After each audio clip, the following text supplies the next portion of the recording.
Japonski dresnik, ena od najbolj opaznih tujerodnih invazivnih vrst, seveda prihaja iz Azije in je v Evropi že čez 150 let.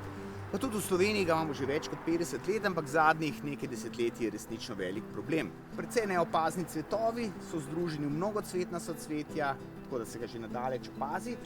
Res pa je, da razmeroma malo semen razvije, kar je sicer prednost, ampak žal nam svojim vegetativnim razraščanjem naredi že dovolj preglavic, tako da tudi če semen ne dela, se ga je zelo težko znebiti in se ravno tako lahko zelo hitro širi.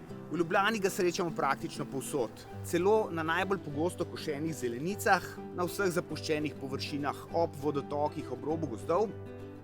In največji problem so njegove olesenele, razrasle podzemne korenike, s katerimi se globoko v tleh razrašča, povzroča lahko škodo na infrastrukturi, širi razpoke, razrašča se s parcele na parcelo, lahko celo pod pločnikom, medtem ko nadzemni deli vsako jesen propadejo in čeprav so videti tako razkošni, jih čez 2 meseca tukaj praktično ne bo več videti oziroma bodo samo še rjava stebla. Zato, da se nam začne razraščati na naši parceli, zadošča že majhen nekaj centimetrski košček podzemne korenike, ki ga pa lahko dobimo zelo hitro z kakšno gradbeno mehanizacijo, z uporabo zemlje iz začasnih deponij.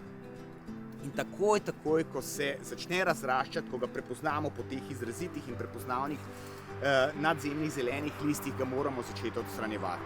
Ker v prvem letu je odstranjevanje lahko še učinkovito, vsako naslednje leto pa zmanjšuje možnost, da bomo pri boju z njim uspešni.